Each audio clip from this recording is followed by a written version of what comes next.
Assalamualaikum warahmatullahi wabarakatuh. Kembali lagi di kanal Resensi Institut. Kali ini saya akan meresensi buku yang berjudul Kisah Nabi Lut. Oke, langsung saja kita mulai pada ceritanya. Nabi Lut adalah putra dari saudara laki-laki anak Nabi Ibrahim alaihissalam, Haran bin Azar. Ia sering menyertai Nabi Ibrahim alaihissalam berdakwah. Nabi Lut alaihissalam diutus untuk berdakwah di negeri Sadum. Di sana ia tinggal bersama Wailah, istri dan dua orang putrinya, yaitu Raitsa dan Zagrata.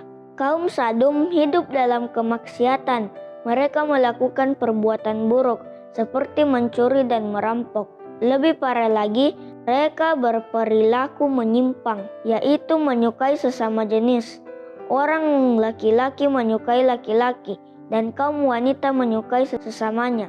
Nabi Lut alaihissalam begitu sedih menyaksikan kemaksiatan yang terjadi di Sadum. Ia berdakwah kepada kaum Sadum agar meninggalkan kemaksiatan. Hai Lut, bukankah kamu hanya seorang pendatang? Mengapa engkau berani-beraninya mengatur kami? Jawab penduduk Sadum. Nabi Lut alaihissalam terus berdakwah.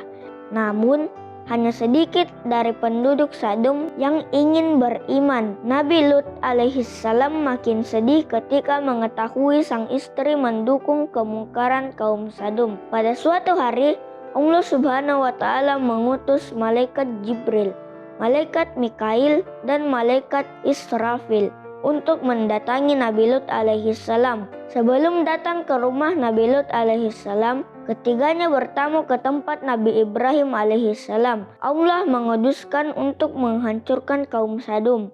Kata para malaikat, bagaimana dengan keponakanku Nabi Lut alaihissalam? Ia dan keluarganya ada di sana. Tanya Nabi Ibrahim alaihissalam.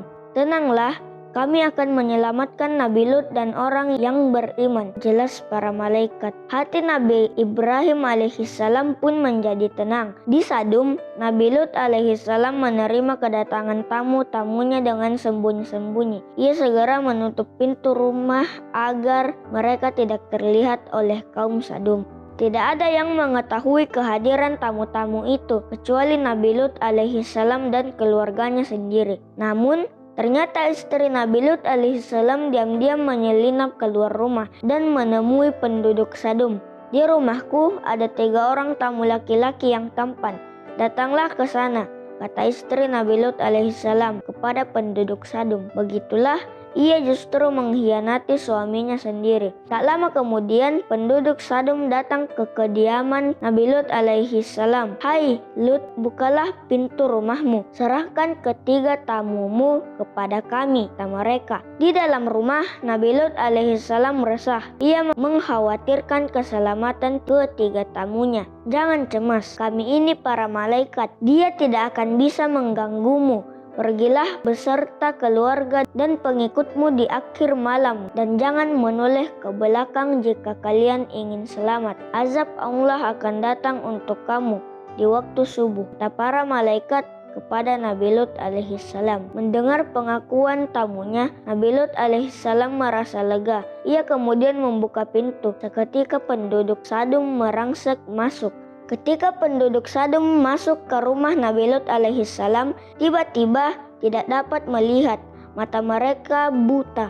Oh, ada apa dengan mataku? Kenapa aku tidak bisa melihat? Kata penduduk Sadum. Mereka berjalan pulang dengan meraba-raba. Ternyata para malaikat telah membuat buta mata mereka. Sesuai dengan apa yang disampaikan oleh para malaikat, Nabi Lut alaihissalam beserta keluarga dan pengikutnya pergi meninggalkan Sadum di akhir malam. Istrinya pun turut serta. Azab Allah Subhanahu wa Ta'ala benar-benar datang di malam hari saat penduduk Sadum tertidur lelap. Allah Subhanahu wa Ta'ala menghujani mereka dengan batu dari tanah yang terbakar. Para penduduk Sadum terbangun dari tidur dan terkejut. Mereka tidak menyangka azab terjadi dengan tiba-tiba. Batu-batu panas berhamburan mengenai mereka. Mereka tidak bisa selamat dari azab. Mendengar suara bergemuruh di negerinya, istri Nabi Lut alaihissalam menoleh ke belakang. Ia terperanjat ketakutan melihat batu-batu terbakar menimpa kaumnya. Ia juga terkena azab karena pernah berkhianat kepada Nabi Lut alaihissalam. Adapun Nabi Lut alaihissalam dan pengikutnya selamat. Mereka kemudian menetap di tempat lain dan membangun kehidupan baru di tempat itu. Ada pertanyaan?